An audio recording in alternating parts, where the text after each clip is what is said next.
அதை நான் ஏற்கனவே சொன்னேன். இது வந்து நடைப்பயணம் கிடையாது, இது வந்து பாத யாத்திரை கிடையாது. நாராயணசாமி வைத்திலிங்கம் தலைமையில் நடக்கின்றது பாவ யாத்திரை.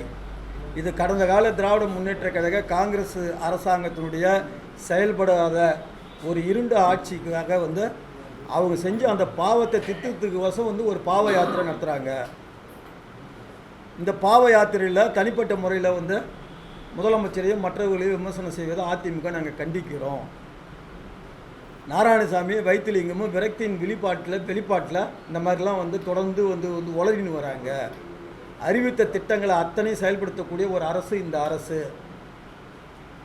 சட்டமன்றத்தினுடைய அறிவிப்புகளையும் அரசு விழாக்களுடைய அறிவிப்புகளையும் அனைத்தையும் செயல்படுத்தக்கூடிய ஒரு ஒப்பற்ற முதலமைச்சராக எங்களுடைய முதலமைச்சர் இருக்கிறாரு. ஒரு முதலமைச்சர் என்பவர் அவருடைய செயல்பாட்டுக்கு உதாரணம் எங்களுடைய புதுச்சேரி மாநில முதலமைச்சர்.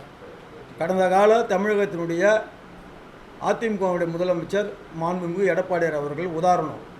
ஒரு முதலமைச்சருடைய செயல்பாடு எப்படி இருக்கக்கூடாது என்பதற்கு தமிழ்நாட்டினுடைய மக்கள் விரோத முதலமைச்சராக இருக்கக்கூடிய ஸ்டாலின் அவர்களுடைய செயல்பாடு இருக்குதுன்னு நாங்கள் ஏற்கனவே பல தடவை சொல்கிறோம் உங்களுக்கு.